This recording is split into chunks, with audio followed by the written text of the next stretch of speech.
Welcome to From the Experts, All Things Celiac. Today's webinar is Diagnosing and Predicting Celiac Disease, Clinical Pearls from the International Celiac Disease Symposium in 2022, hosted by the National Celiac Association and the Harvard Medical School Celiac Research Program.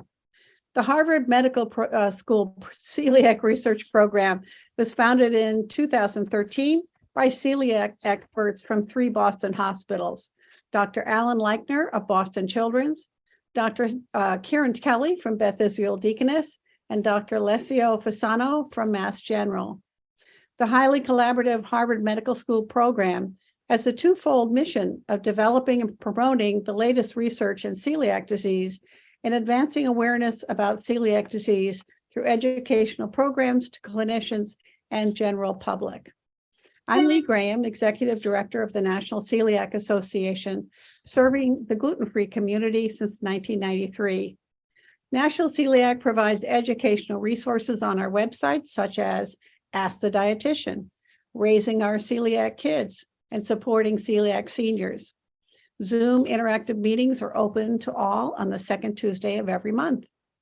And my thanks to all of you who have supported our food insecurity initiative called Feeding Gluten-Free. Together, we've given over $1.3 million worth of gluten-free food to food pantries in over 3,000 communities across the country.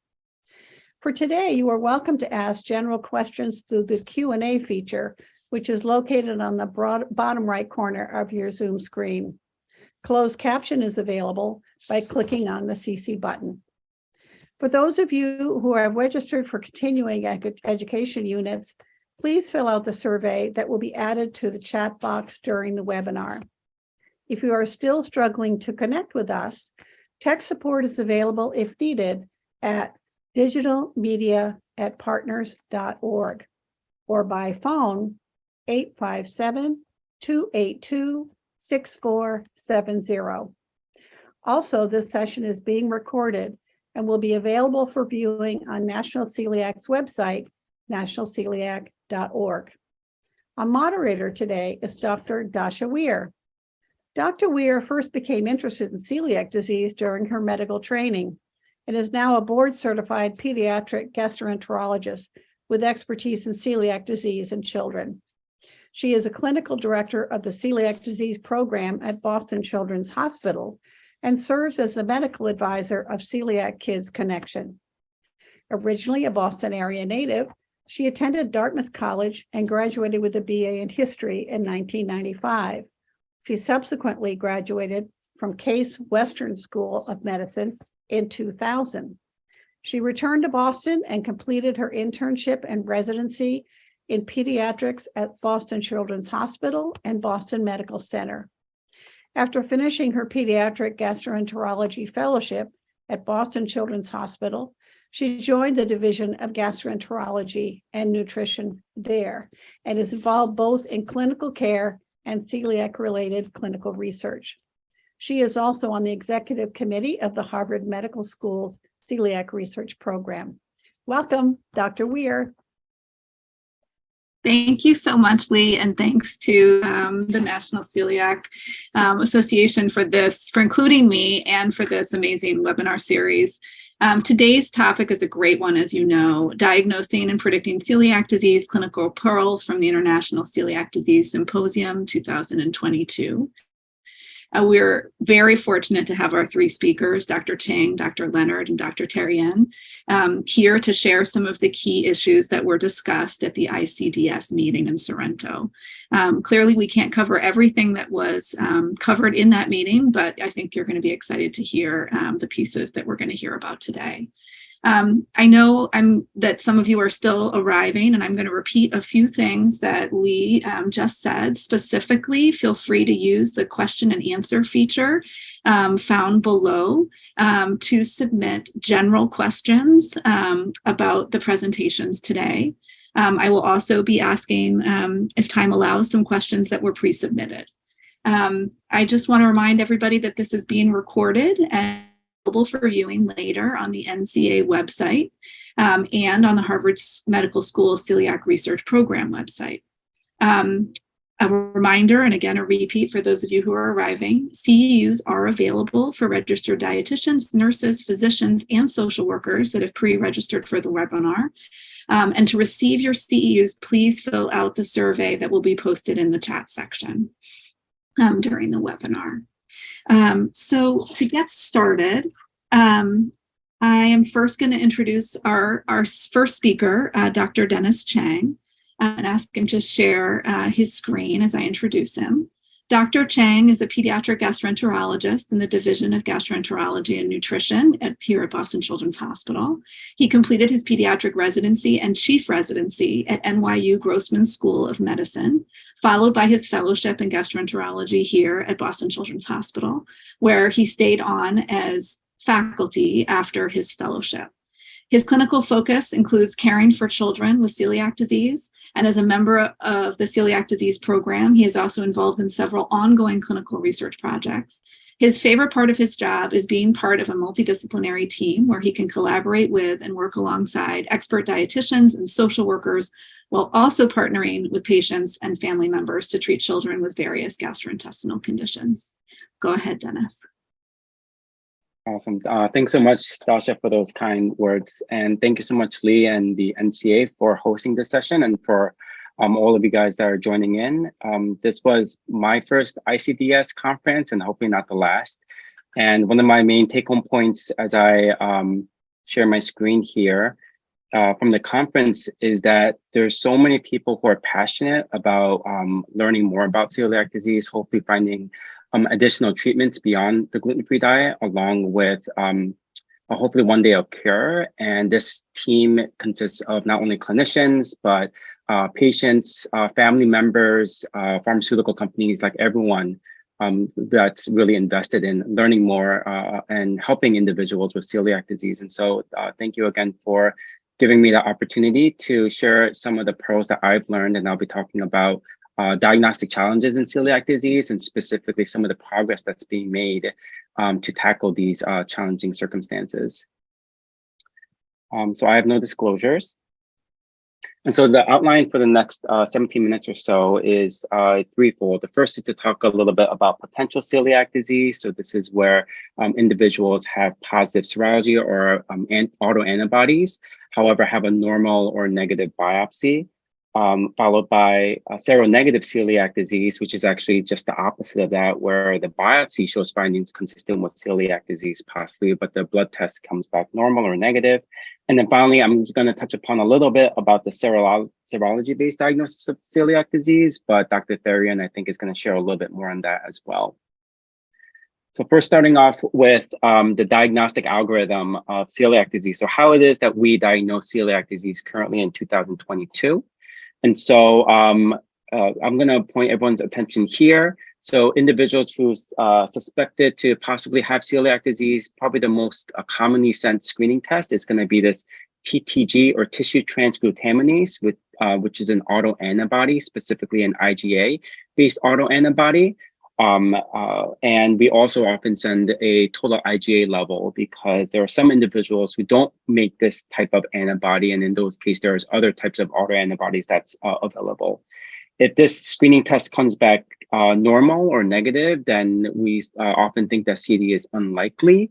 However, there are some cases where you have a normal or negative TTG, but if, again, you don't produce any of the IgA in general, immunoglobulin A, then there are other non-IgA-based autoantibodies, which is listed here, that you can check for. Nevertheless, if you screen positive for these autoantibodies, the gold standard or the confirmatory test is going to be an endoscopy, which is a method that we get biopsies of the small intestine, specifically the duodenum. And so this here sort of depicts what it is that we see under the microscope in the tissue that we collect during an endoscopy. So starting here on the left, this is what normal small intestine looks like. And these are all cartoon graphics, but we have real images here below. But the small intestine is lined with these, what we call villi or finger-like projections. They also have at the bottom these crypts, which is where the cells of the intestine are formed and then sort of migrate up here. And in celiac disease, we see this progression where we start to see infiltration of these immune cells when individuals with celiac disease are consuming gluten. And then over time, you progress to what we often refer to as villus atrophy or blunting, where these long, slender villi become flatter and flatter to the point where they're nearly absent or gone. And then these crypts get very wide and deep. One thing I want to know that's going to be relevant to my talk about potential celiac disease is that this type of lesion where we have no villus shortening, but just the inflammation is a non-specific finding, meaning that we could certainly see this with early celiac disease, but we can also see this in many other conditions or situations, such as, for example, in infections, along with certain medications. The way that the pathologists grade these lesions are based on the Marsh-Oberhuber grading scale, which have all the grades here, but I'm going to talk about that in a second. And again, this bottom panel here sort of depicts these long, slender villi. And then over time, with what we are looking for in these biopsies is to look for this villus flattening or shortening, along with these deep crypts. And then we know that since gluten is the trigger for inflammation, when you remove gluten from the diet, we do see regeneration of the villi.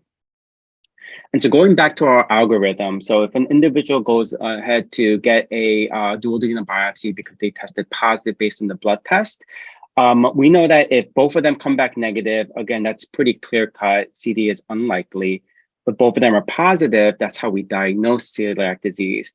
However, we certainly do come across these occasions when there's going to be a discordance or discrepancy between the blood test and the biopsy. And so I'm going to first talk about potential celiac disease. So again, this is where individuals have positive blood tests for celiac disease, however, have normal or non-specific inflammation, specifically that Marsh1 lesion that I alluded to earlier on biopsy.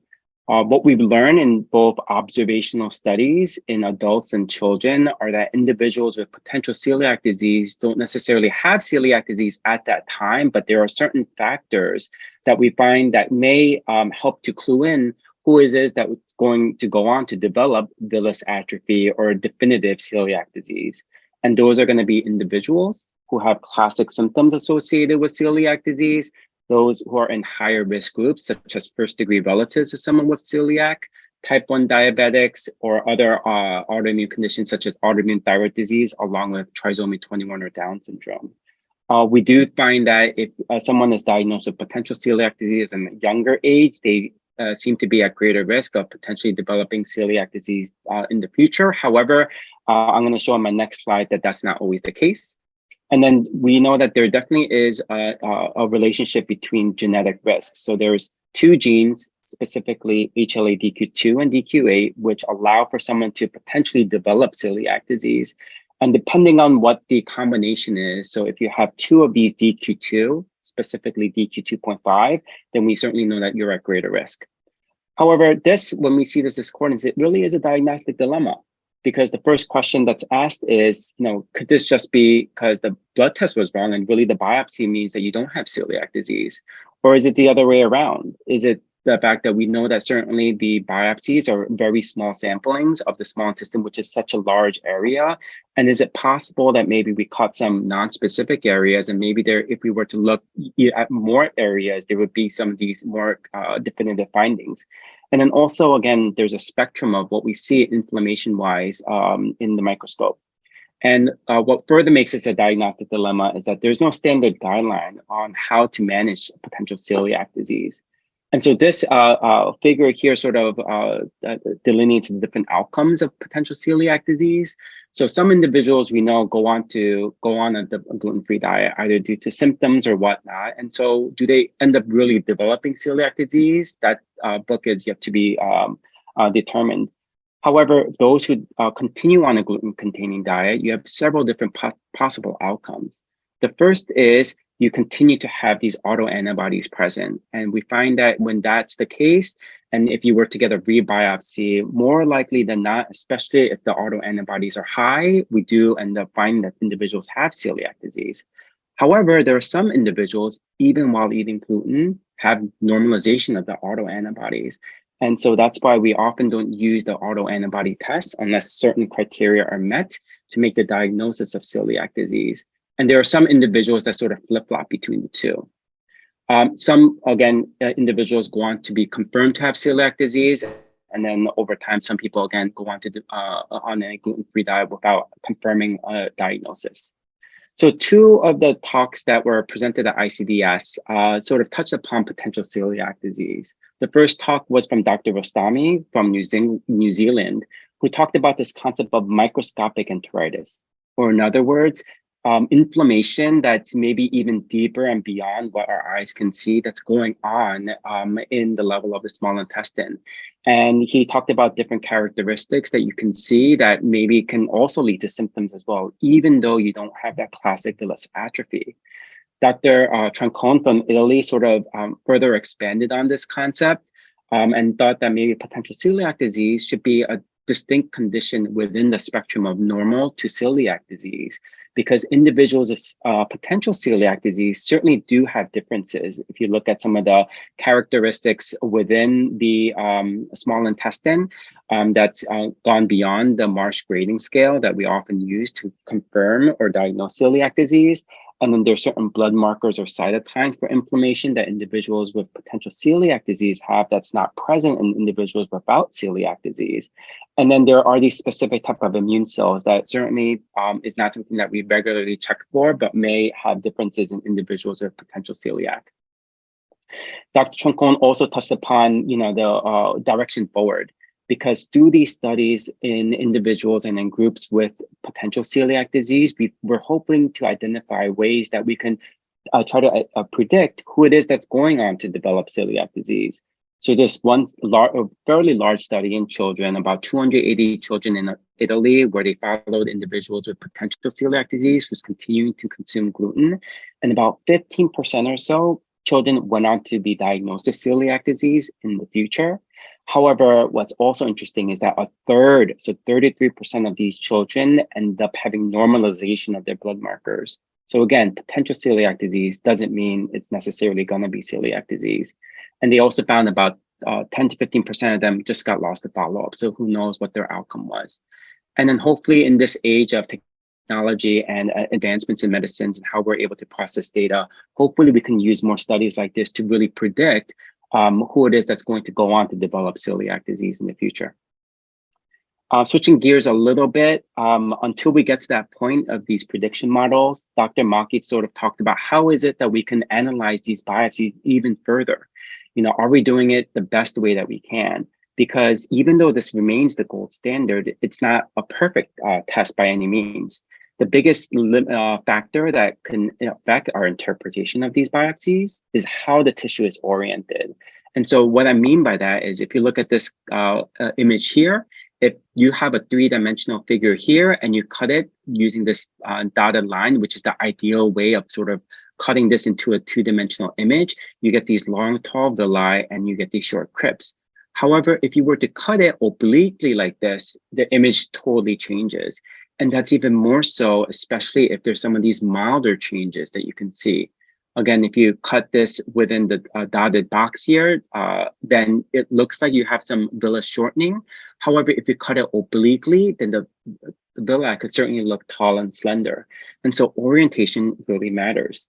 In addition to that, we also know that the quality of tissue, the amount of samples that's taken, because it can be a patchy disease, is certainly going to affect how we're able to interpret the data that we collect during these procedures. And then finally, we know that gluten, not only duration, but amount can certainly impact what we see under the microscope. So these are all factors that can affect how the biopsies look like. This is the Marsh Oberhuber classification that we talked about. And again, it's really a description of what it is that pathologists see. Dr. Maki talked about this idea of quantitative histology, which is one of the ways that actually when we do drug trials or clinical trials in celiac disease, this is the way that the pathologists measure the biopsy findings. And the way that you do this is that you actually measure out how tall are the villi and how long are the crypts, and then what's the ratio. So we actually get an exact number and value. And we also look at how many inflammatory cells are there. And what we find is that when we use this more quantitative method, the ability for 2 or 3 different readers to look and interpret these biopsies is a lot more consistent down here compared to when we just look at the traditional Marsh grade.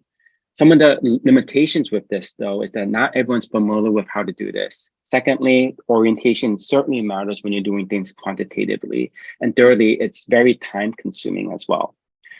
Dr. Markey finally talked again about hopefully what the future can tell. And one of the exciting things is being able to look at all of these massive amounts of genes and transcriptomes, so looking at different proteins using these tissue samples. And so here, these are the villus height, crypt depth, so the quantitative histology for individuals without celiac disease. We know that someone on a gluten-free diet is relatively comparable to this. However, when they eat gluten, we get shortened villi. Same thing goes with the inflammation goes up. However, if we look at what are the type of genes that's being regulated during these different conditions, there certainly is a characteristic pattern. And what these authors did last year was they looked at all of these many different genes and proteins, and they found that, hey, maybe there's a way that we can extract a new piece of information from these samples beyond what it is that our eyes can see. So hopefully the future is looking really bright for how it is that we're able to gather data from these biopsy samples. Finally, Dr. Kirpa talked about this new way of really visualizing these small intestinal biopsies. And this is through this virtual 3D modeling called X-ray microtomography, which is a way to look at biopsies in a three-dimensional way in a digitized fashion so that we're able to really go beyond this issue with orientation. So this image here is a process map of how it is that the pathologists go on to get the biopsy sample into the microscope. But with this new technology, instead, what they do is they use this micro CT imaging scanner to make a three-dimensional recreation of this tissue sample so that you can get the right cross-sectional image to get the right orientation. And in this publication, Dr. Kirpa showed us that in 2 cases of potential celiac disease where it looked like, hey, the intestine does look normal, but when you really take a good look at the good, well-oriented sample, the intestine actually doesn't look normal. He was able to really recreate this abnormal finding much more quickly and more feasibly using this new technology. And as you can see down here, when this individual went on a gluten-free diet, since now that we know for sure that they have celiac disease based on this new orientation and finding, when they went on a gluten-free diet, you can see that the villi all normalized. And this is another patient that they sort of demonstrated proof of concept and hopefully, new ways of analyzing these tissue samples to tackle this issue with potential celiac disease. Talking about seronegative celiac disease next. So this is when you have villus atrophy, but you have normal autoantibodies. And these are the 3 more common ones that we send. In this case here, it's very specific in terms of how we diagnose seronegative celiac disease. So you need to have a repeat biopsy on a gluten-free diet that shows normalization when gluten is eliminated. Secondly, you need to make sure that the individual is not on a gluten-free diet because that can affect the antibody levels, and they're not on medicines that can affect how it is that the antibodies can present. And then you need to get rid of this long list of other reasons why you can have villus atrophy, along with making sure that you have their CD permissive genes. And so this interesting study presented by Dr. Schiapetti in Italy showed that in 227 adults across 3 major countries, what they initially thought were all individuals with seronegative celiac disease, a quarter of them actually didn't have celiac disease at all. They had other reasons for having celiac disease or having villus atrophy. And when they looked at those people who actually they thought had seronegative celiac disease, only 1/3 of them, or a little over 1/3 of them, actually had true seronegative celiac disease because some of them actually had IgA deficiency, so they had other markers of celiac disease that were consistent with it. When we look at this in children, we find that seronegative celiac disease is very, very rare. Just for lack of time, I'm just going to highlight the main point in that these 2 large studies out of Europe, there were no incidences of seronegative celiac disease among all the different celiac disease patients in children. So something much less commonly seen in kids. Finally, in the last minute or so, just touching upon some of the main concepts about the biopsy-free or serology-based diagnosis that Dr. Therrien is going to touch upon. In Europe, there are criteria where without a biopsy, you can make a diagnosis of celiac disease. This was initially presented in 2012. but went on to get revised in 2020, where now it needs to meet these two very specific criteria, where you have a very highly positive TTG along with a positive EMA and another blood draw.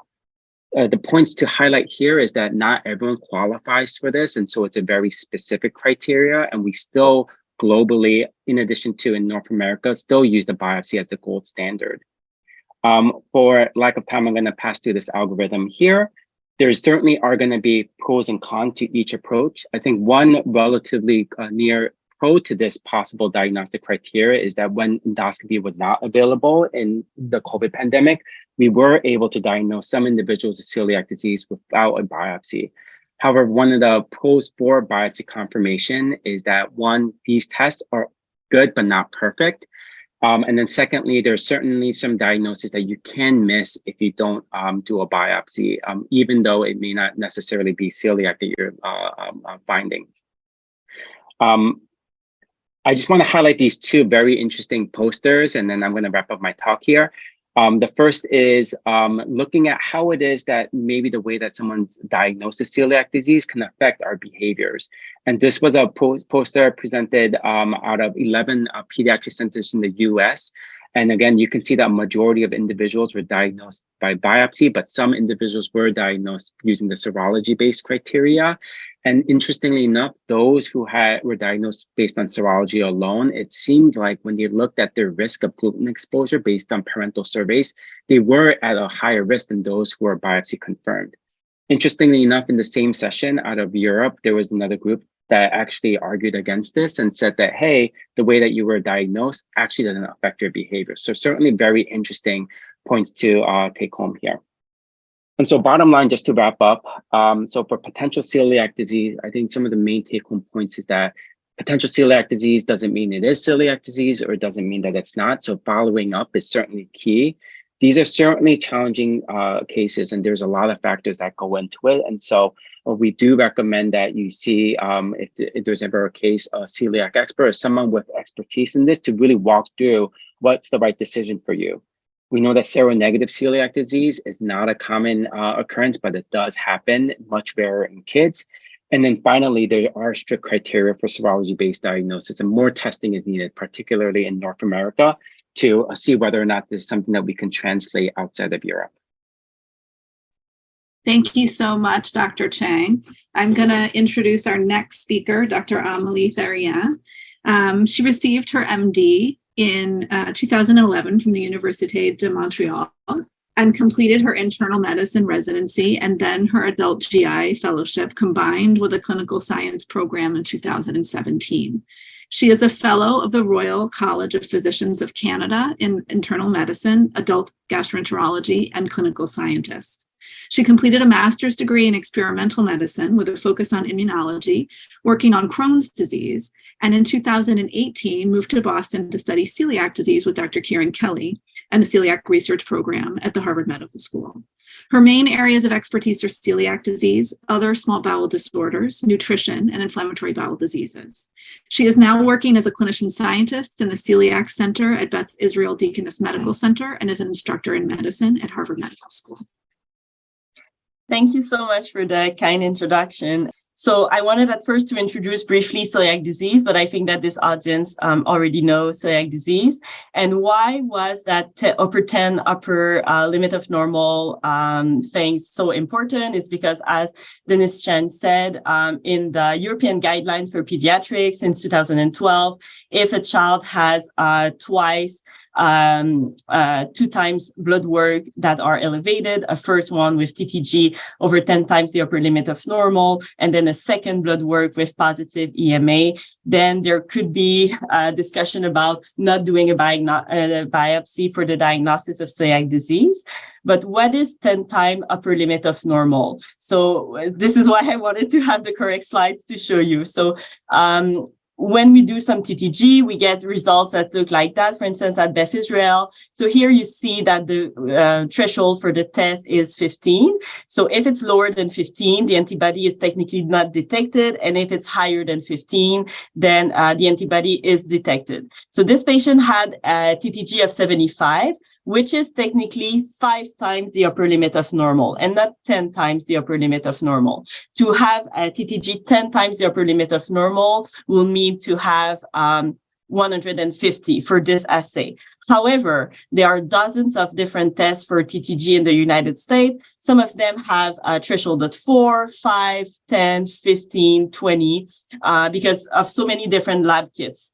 So the way to make every test comparable in terms of like how high is the blood work, because let's say someone has like TTGs at 30, but the threshold of the test is 4. 30 versus 4 is way higher than if the person has 30, but the threshold was 50. So we kind of like compare the test in terms of like how high they are compared to the limit of normal. And the threshold with pediatric is like, if it's higher than 10 times the upper limit of normal, then there could be a criteria for no biopsy in the diagnosis of celiac disease. So as I was mentioning, a lot of new studies have come and showed that having that threshold in adults can also have a good correlation with having biopsies that show celiac disease. And I'm mentioning in the talk predictive positive value. What does it mean if we say that a test has a predictive positive value of 99%? It means that if we test 100 individuals, 99 will have villus atrophy if they have blood work that are 10 times the upper limit of normal. So in general, all of these studies are not from the United States. They are from the UK, Europe, India. But overall, in about 2,700 individuals, the risk of having a false positive and wrongly diagnosed celiac disease was very, very low when they were having TTG higher than 10 times the upper limit of normal. And I am saying this because examining the patients who did not have villus atrophy, they still had signs and symptoms of celiac disease, histology that was abnormal, and some response to the gluten-free diet. However, we have to keep in mind that it's not everybody that has TTGs that are super high, that are 10 times the upper limit of normal. In these studies, it was in general less than 50% of the people that were having this elevation with the TTG. So the criteria does not apply to the majority of the celiac population. Because having positive TTG doesn't mean necessarily that you have celiac disease or inflammation in the intestines. There could be issues with the calibration of the test. There could be other autoimmune disease or infections that lead to a positive blood work, but the person doesn't have the specific antibody to the gluten that is attached to the TTG. And in general, the lower the elevation of the TTG, the less specific it may be for celiac disease. Another important point is that these people were symptomatic. The accuracy of these criteria is likely lower in people who have blood work because of type 1 diabetes or family history of celiac disease, but do not have symptoms. And another important question is, could there be other benefits of having an endoscopy? Could we miss another disease? There were 2 studies presented at the meeting about this. The first one is from Scandinavia. They analyzed 450 patients, including 164 with TTG over 10 times the upper limit of normal. The median age was 50 years old. Some patients had other conditions, mostly H. pylori. H. pylori is a bacteria that affect the stomach that can be diagnosed non-invasively by stool or breath test. There were no differences in the incidence of other diagnoses between the group with TTGs that were 10 times upper limit of normal and less than 10 times upper limit of normal. And they found one cancer in that group that also had trouble swallowing. A larger multicenter study, including 1,328 patients, showed a prevalence of having other findings of about 10%, most of which are treatable with an antacid, such as like having some reflux, esophagitis. There were no cancers in this cohort. Compared to the previous study, people older than 51 years old had more risk to have an endoscopic findings. So the current US guidelines, as I mentioned at the beginning, are not recommending a no biopsy diagnosis, but it may change. Here is a summary of the discussions that occurred at the meeting. This approach has several advantages, including that it will significantly accelerate the time to the diagnosis, avoid an invasive procedure, and lower the cost associated with healthcare in celiac disease. However, we must keep in mind that the evidence is strong only for the individuals with TTGs that are higher than 10 times the upper limit of normal. There is a risk for a slippery slope if people are not following the 10 times upper limit of normal rule and make a diagnosis of celiac disease based on any elevated TTG. And the lower is the TTG, the higher is the risk that there is no associated celiac disease. Moreover, if there is no good response to the gluten-free diet, we will not have a baseline biopsy to compare to and see how the intestines are compared to at the diagnosis.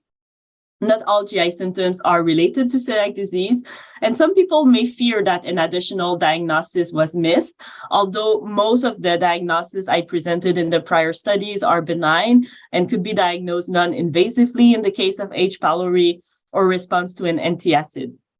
And finally, celiac disease requires medical follow-up and not simply a diagnosis with blood work and then start a gluten-free diet. There could be a concern that this approach oversimplifies what celiac disease is and downstage the importance of the condition. So the other thing I wanted to touch upon are the T-cell bioassays.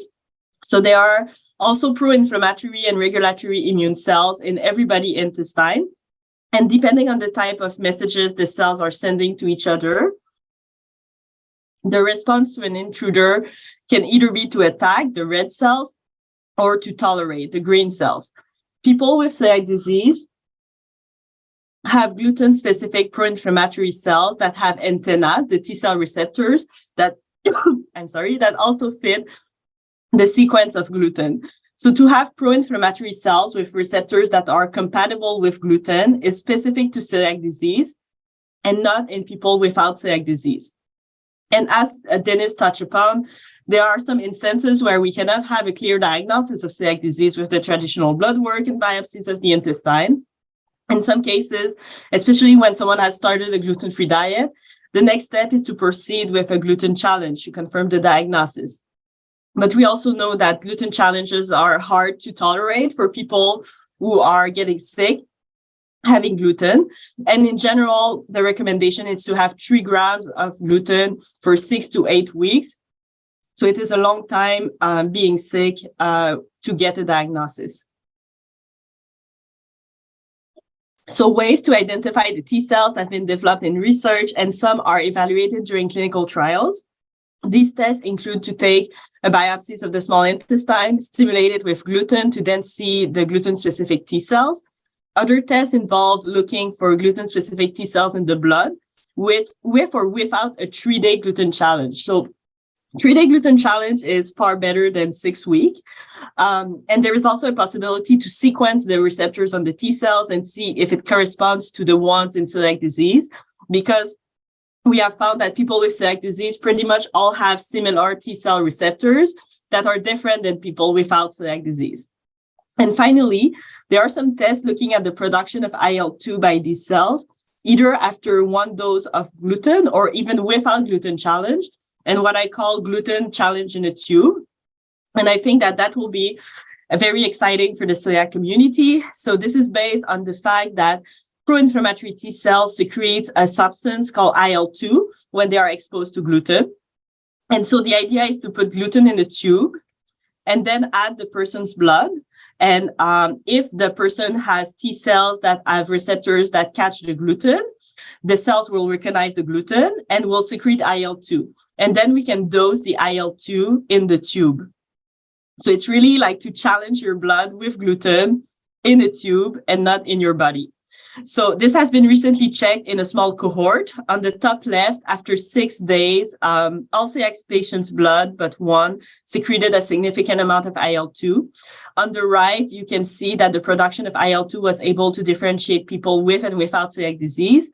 As most tests, it is not 100% accurate. So as you can see, there is one case here below the line and here with celiac disease that is similar to people without celiac disease. So it's not 100% perfect, but it's a non-invasive way to obtain a diagnosis of celiac disease, even if you stay on a gluten-free diet. And it's 3 minutes, Amelie. Thank you. Perfect. So these assays can definitely simplify the gluten challenge we do in clinic and perhaps avoid it. So they are currently evaluated in the research setting, in the setting of drug trials involving a gluten challenge, for instance. There are still some steps to have it in clinic. First, a good test must be technically simple, quick, and easy to use by the general clinical labs. If something is challenging technically, if it requires specialized people, it will decrease the accessibility and increase the cost. It should also be reliable to confirm or infirm the diagnosis of celiac disease, because as we all know, it is super life-changing, and we really need to have a formal, definitive diagnosis.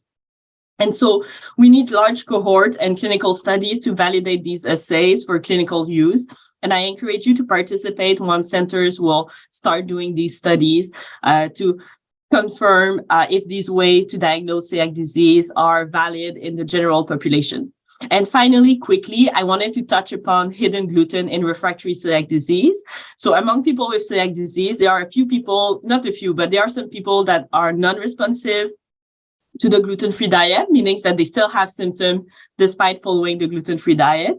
After evaluation by a dietitian, if no source of gluten is found and there is still villus atrophy on the biopsy, we look for abnormal T cells. And if there is abnormal T cells, it's type 2 refractory celiac. But if there is no abnormal T cells, then it's type 1 refractory celiac. And we will only talk about that from now on. So researchers have understood that the gluten absorbed travels in the blood and it is excreted by the kidneys. And they developed a test to look for gluten in the urine. This is not new. We know this from at least 2016, and there are tests in the market. But what is new is to check for gluten in the urine of people with type 1 refractory celiac to see if they are in fact exposed to gluten.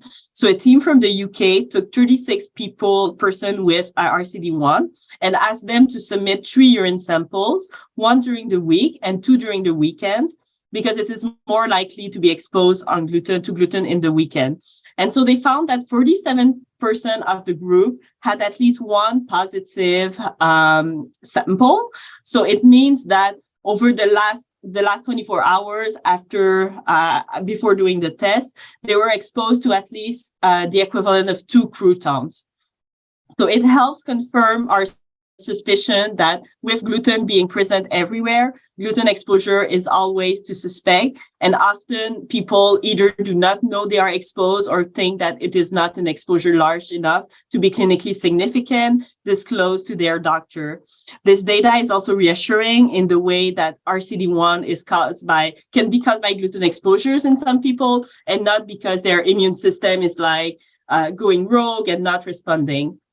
So to conclude on what we may be coming in the upcoming years, first, the possibility to diagnose celiac disease without a biopsy if the TTGs are very high.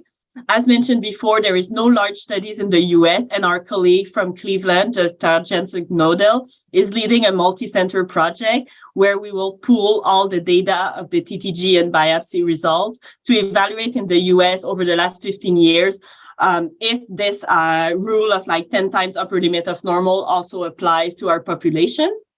And there may be also more simple tests to have a gluten challenge or even no gluten challenge for diagnostic confirmation of celiac disease, and perhaps more use of the gluten immunogenic peptides in the urine and the stools. So the meeting in Sorrento was fantastic opportunity to bring together members of celiac centers and celiac organization to share information and encourage a patient-centered approach. Thank you so much for your attention. Thank you so much, Dr. Therrien. Our next speaker is Dr. Maureen Leonard, who is the clinical director of the Center for Celiac Research and Treatment at Mass General Hospital for Children and an assistant professor of pediatrics at Harvard Medical School. She sees adult and pediatric patients with celiac disease, non-celiac gluten sensitivity, and other gluten-related disorders. Dr. Leonard's research is focused on predicting and preventing celiac disease through the NIH-funded Celiac Disease Genomic Environment, Microbiome, and Metabolomic Study. And Dr. Leonard's other works include identifying biomarkers that can predict intestinal healing in pediatric patients with celiac disease, building translational models capable of predicting autoimmune disease in high-risk individuals, and working with industry collaborators to create and perform clinical trials aimed at treating celiac disease. Thanks for being here. Thank you so much for the introduction and for the invitation to speak. And today I will be focused on telling you about what we learned in Sorrento about triggers of celiac disease onset. So these are my disclosures related to sort of alternative treatments to the gluten-free diet, which I won't talk about today. So again, today I'll discuss what we learned in Sorrento regarding some of the new thoughts around triggers of celiac disease. And this is a major focus because data suggests that over the past 50 years that the incidence of celiac disease has been rising in line with other autoimmune conditions like multiple sclerosis, Crohn's disease, and type 1 diabetes. And recent studies have found that the incidence of celiac disease has increased fourfold over a 20-year period in adults in the UK. And a study by the Mayo Group found that the incidence of celiac disease increased threefold over a 12-year period in children. And globally, the incidence of celiac disease is increasing, but we know that neither the genes nor the trigger have changed. So up to 40% of the population carries the right compatible genes necessary to develop celiac disease. So that's HLA-DQ2 or DQ8. And most of these people are eating gluten, yet only 2 to 3% develop celiac disease in their lifetime. So having the compatible HLA genes and eating gluten are necessary, but not sufficient to develop celiac disease. And we have previous work from studies that have really shown that HLA genetic type is the strongest known predictor of celiac disease onset in children.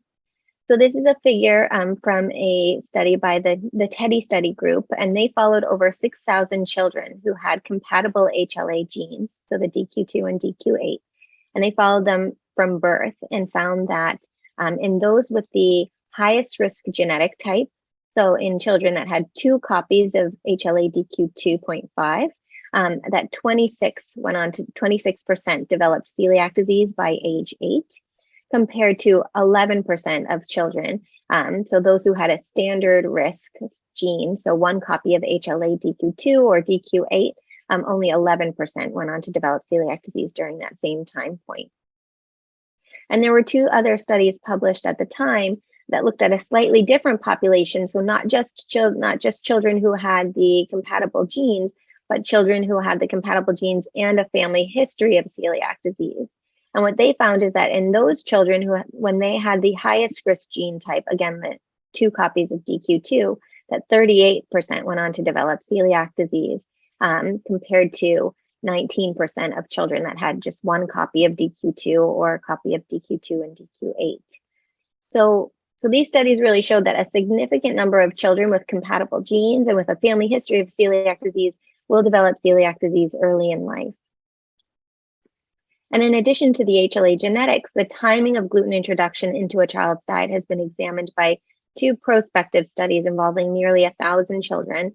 And contrary to what kind of earlier studies had told us, these studies found that neither introducing gluten early at 6 months or later at 12 months, nor introducing gluten in small amounts between 4 to 6 months of age, which is what the second study did, that neither really altered who developed celiac disease, because in both studies, the same number of children developed celiac disease by age 5. So you can see here, group A was introduced to gluten at 6 months of age, group B at 12 months of age, and by age 5, the same number in both groups developed celiac disease. And this is the group of infants that were given small amounts of gluten between 4 to 6 months of age. This group was not. Again, by age 5, the same number had developed celiac disease. So these studies showed that celiac disease onset wasn't associated with the timing of gluten introduction in the first year after birth, and that ultimately led to a change in recommendations in feeding practices. But while we have some prospective, some very good controlled data looking at the timing of gluten introduction, we have more limited data when it comes to looking at the amount of gluten consumed in early childhood and celiac disease onset. So there have been 2 studies addressing this that I'll review. The first is again from that same study group, the TEDdy study group, and they found that the risk of celiac disease was increased if a child ate the equivalent of about 1.5 slices of bread at 2 years. And that risk was further increased with each gram of gluten ingested beyond this. So ultimately concluding that overall increased gluten intake early in life is associated with an increased risk of celiac disease. A second study examined the amount of gluten introduced between 4 to 6 months of age as part of a larger study looking at food allergy. And in this study, there were 2 groups. There was a standard group, which was recommended to ingest no wheat between 4 and 6 months of age. And then the early intro group, which was supposed to have about 4 grams of gluten per week during the same time period. And there was a concern that this early intro group was going to have an increased risk of celiac disease. But what they found was that there was 7 in the group, in the standard group, or the group that wasn't supposed to be ingesting gluten, and none developed it in the early intro group. So these authors concluded that maybe early introduction of gluten in larger quantities are needed to reduce the prevalence of celiac disease in childhood. But when they looked even closer at their data, it showed that about 40% of the children that weren't supposed to be eating gluten during the study were. In the early intro group, not all of the children were ingesting gluten either. And when you look at the kind of amounts that each group was actually having each week, it's not they're pretty similar. So it makes it a bit hard to draw conclusions from this study, and really shows us that, again, we need sort of a large randomized placebo-controlled trial to answer this question about how gluten intake early on influences risk of celiac disease onset in children already at risk. So there's been a lot of work done looking at genetics and gluten introduction, but given the increased incidence in celiac disease, there must be factors other than genetics and gluten involved in celiac disease development. And the rapid rise in celiac disease cases suggests that environmental factors may be playing a role. So factors like viral exposure, antibiotic use, feeding practices, exposure to pets, all of these things are suggested to possibly influence the development of celiac disease. And as I mentioned, we reviewed the studies that looked at and that did not find an association between timing or mode of gluten introduction in the first year. And we reviewed some studies looking at the association, the small association with increased gluten intake and increased risk of developing celiac disease. And in Sorrento, there was really a focus on 3 things that I'll mention today, which was 1, the exposome. So that refers to all of the exposures of an individual during their lifetime that might influence health.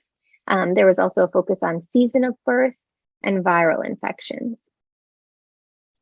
So Dr. Daniel Agard from Sweden discussed the exposome, or really the sum of the environmental and lifestyle determinants that act on a person's genome through life.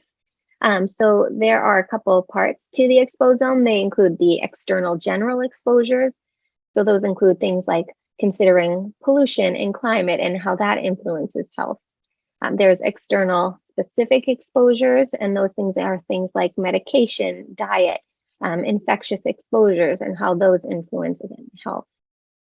And finally, there's internal exposures. So these are things like the microbiome, or the collection of microorganisms that live in or on the body.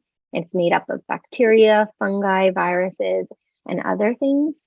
It includes measuring the metabolome, and the metabolome are metabolites or chemicals that are released by microbes that can influence our health. And finally, it includes genetics, and also looking at the expression of certain genes. Along those lines, Dr. Agard also discussed kind of specifically examining the season of birth and risk of celiac disease. So he discussed work from a prospective longitudinal study of infants at risk of celiac disease, which found that there was an increased risk of celiac disease in children born in the spring and summer. And so what researchers were talking about at ICDS is trying to move further from this and investigate this further and to see why this might be occurring. And so they're beginning to look at genetic differences between the children born in the fall and winter and spring and summer to see if they can understand why children born in the spring and summer might be at increased risk of disease.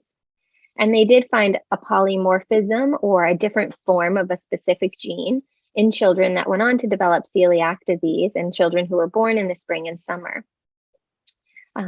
And they are investigating now whether there's an alteration, whether this alteration that they found could perhaps increase susceptibility to infection or perhaps change how somebody responds to an infection, and if that might be able to help explain why there's an increased risk of developing celiac disease depending on the season of birth. So more to come there. And then much of the focus was really related to viral infections. And so I wanted to spend the rest of the time talking about that because viruses have been linked to causing autoimmune disease. They've long been considered possible triggers of celiac disease. And then earlier this year, there was a landmark paper that really showed a causal role of Epstein-Barr virus in the development of multiple sclerosis. So that, along with COVID and many other things, have really reignited this interest in viral triggers of celiac disease. Dr. Valentina Discapolo from Naples reviewed possible mechanisms by which viral infections might impact celiac disease development. And there are a few. So the first is something called molecular mimicry. So viruses may carry antigens that are very structurally similar to self-antigens, and that can lead to a cross-reactive response to both the virus and the self. And that might be one way that viral infections contribute to celiac disease development. There's something also called bystander activation. So this may be in response to a virus that the immune system sort of has an over-robust response, creating an inflammatory environment. And that can lead to things like increased intestinal permeability that can further increase the risk of celiac disease. And finally, the pro-inflammatory environment can also cause the release of more self-antigens like TTG, and that can also contribute to celiac disease onset. So those are some of the proposed mechanisms by which viruses might contribute to celiac disease pathogenesis. And Dr. Bana Jabri at the University of Chicago has previously published work in mice showing that indeed viral infection can contribute to and can cause impaired tolerance to gluten. So the research group there used reovirus, so a specific viral infection in mice, and found that it did promote a very inflammatory environment specifically to gluten, suggesting that it can trigger loss of tolerance and provoke an inflammatory immune response.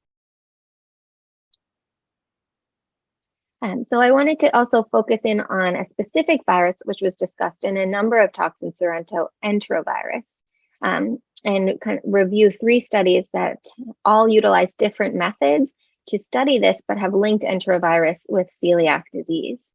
So enterovirus is a common virus with over 70 types. They affect millions of people each year, and infection can result in a variety of symptoms, anything from the common cold, which is very frequent, hand, foot, and mouth disease. It can also cause more serious illness, such as inflammation in the heart, brain, and pancreas. So again, we have 3 studies that have linked enterovirus with celiac disease. The first published in 2019 and looked at monthly stool samples in the first 3 years from a prospective study of 220 children, of which 25 had developed celiac disease. And they found that enterovirus was more frequent in samples of cases that went on to develop celiac disease after gluten introduction. And so essentially they saw that if you had been introduced to gluten and had more episodes of, and you were exposed to enterovirus, that they could see that before you went on to develop celiac disease compared to controls. The second study, which was published in 2021, also found that enterovirus infections were more frequent in children who later developed celiac disease. And they could see that again before the appearance of elevated TTG compared to control children. And instead of looking at stool samples, this study looked in the serum and looked for antibodies to the virus. And the last study was done by the TEDdy study group, and they looked at 83 patients that went on to develop celiac disease and 83 controls. And they again used stool, and instead of looking for one type of virus, they did virome analysis. So they looked for general viruses that they were seeing in the stool. And what they found is that frequent exposure to enterovirus between 1 and 2 years of age was associated with an increased risk of celiac disease autoimmunity. And interestingly, this work also found a significant interaction between enteroviral exposure and gluten consumption. So essentially an increased risk. So the risk conferred by stool enterovirus was increased in cases reported higher gluten intake. And so I wanted to share a poster from one of our GI doctors, Dr. DeFonte, that was presented in Sorrento, which also examined viruses as a trigger of celiac disease. 1 minute, Dr. Leonard. Thank you. Thanks. In this work, we evaluated 343 children enrolled from the USA and Italy in the CD-GEM study. And we evaluated the number of total viral infections prior to and after the introduction of gluten into each child's diet. And we obtained the number of viral infections from family reported questionnaires and physician diagnosis. And of the 343 children in this study, 47 had celiac disease autoimmunity. And what we found is that those with the least viral infections, so this blue line, these are females, these are males, those with the least viral infections and the smallest monthly gluten consumption were the most protected from celiac disease onset.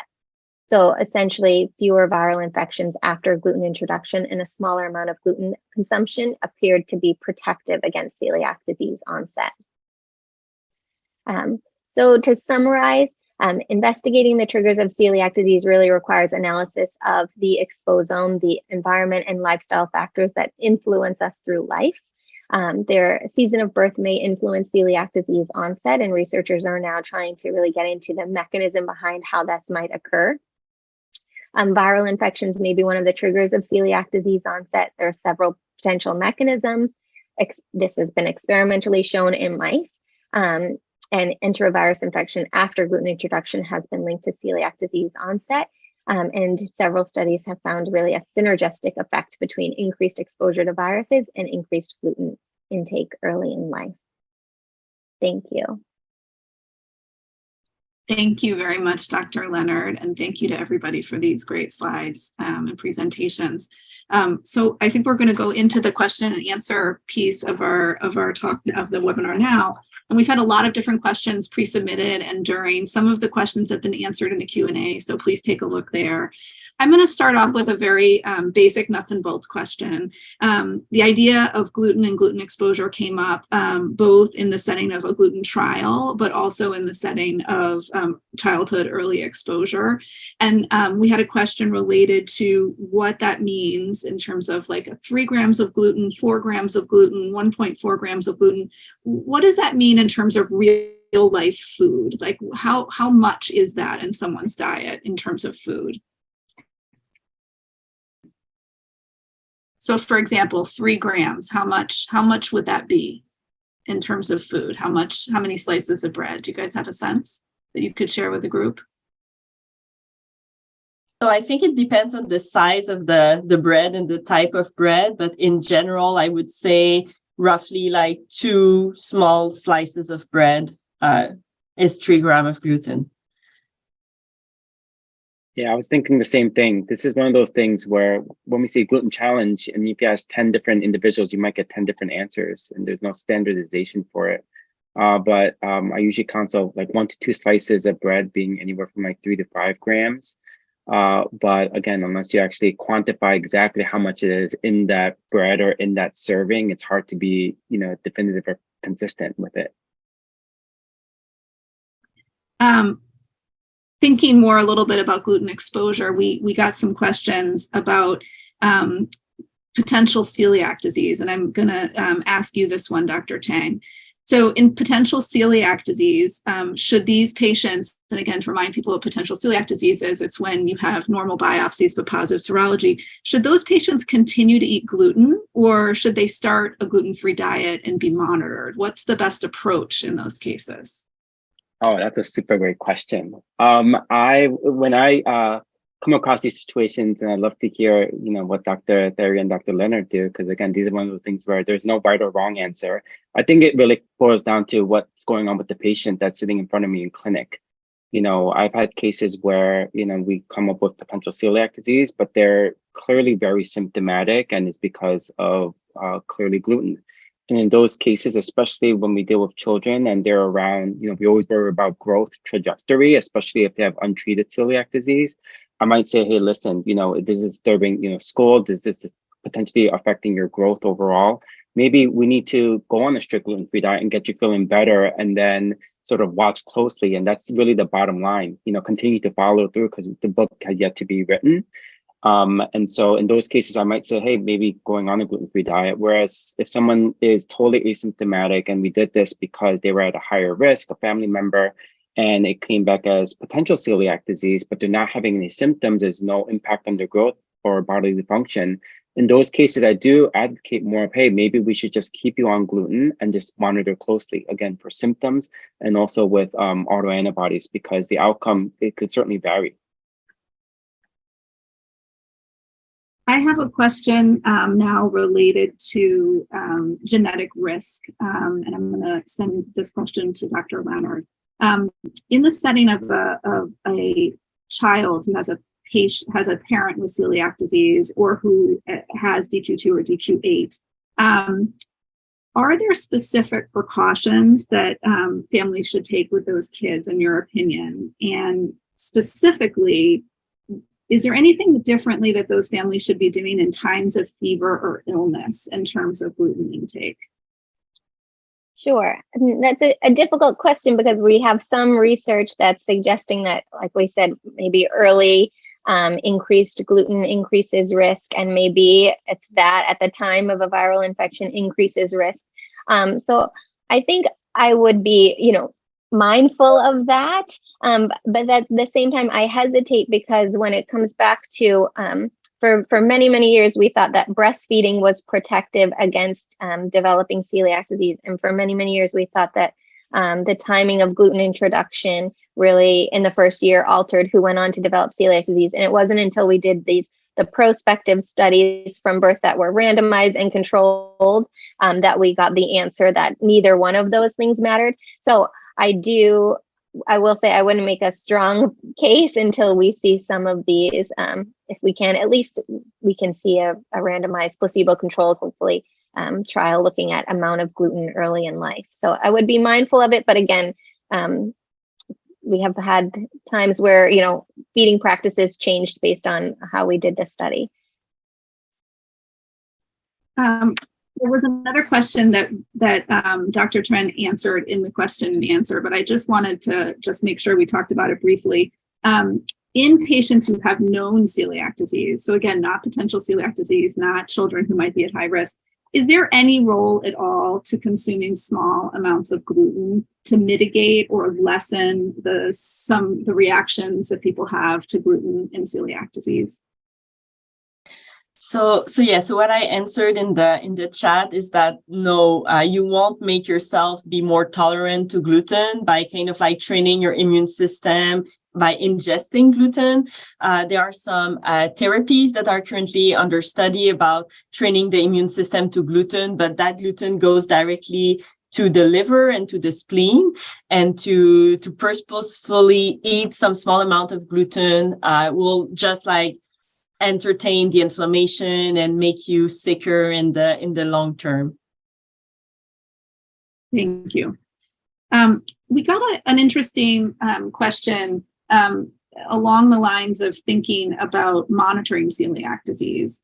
The specific question is referring to if annual blood work is not a snapshot, but really a reflection of how you're doing over the last few weeks and months, can the same be said about a biopsy to monitor how someone is doing who has been on a gluten-free diet for years?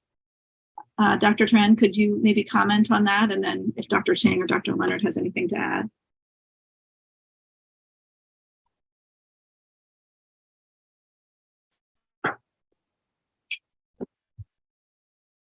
Did you guys hear the question?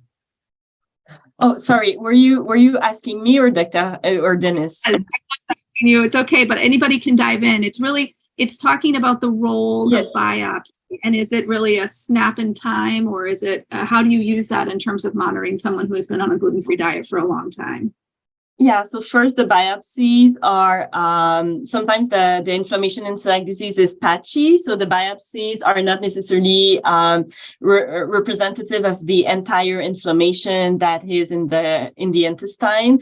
And it also takes sometimes for the intestine to heal. Like we think that the older is the person, the longer it may take to heal the intestine. So if the person is overall doing well, having normal blood work, is having like improvement in the biopsies, but still a little bit of villus atrophy, a little bit of inflammation 1 year or two after the diagnosis of celiac disease, we won't necessarily change the management, especially if we can compare with the initial biopsies and see that it has improved.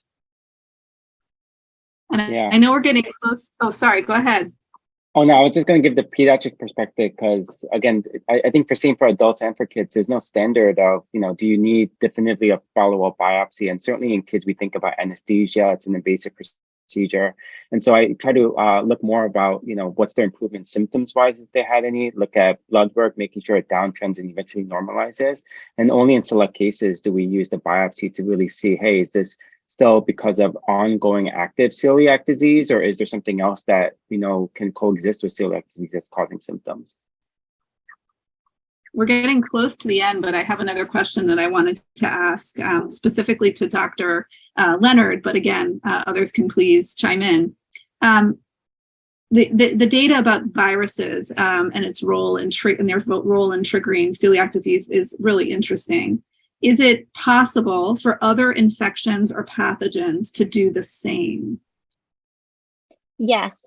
So I think there's probably some people that are looking for one specific virus, and does that trigger celiac disease? But I think that it's probably not the case, and that what we're seeing is that viruses change. I study the microbiome, so I'll say it's possible that viruses change the microbiome, and that then leads to altered chemicals being produced and leading to celiac disease. And that could explain maybe why we see that or hear anecdotally that celiac disease has occurred after a time of stress or surgery. So I think that it's certainly possible that viruses are, it's not one specific virus, but other viruses are causing changes that then contribute to celiac disease onset. Thank you. I think we're at the end of our session.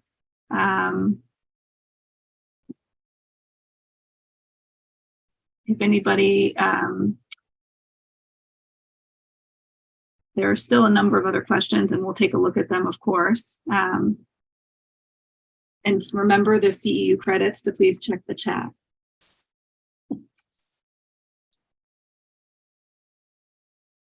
Thank you so much. Lee, if you want to take it from here. Sure.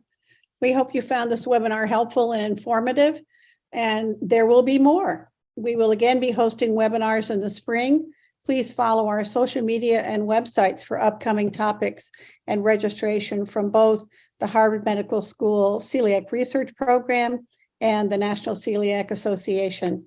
Webinar series for spring 2023 is underway. We're working on it now. And until then, from all of us here, see you next time and be well.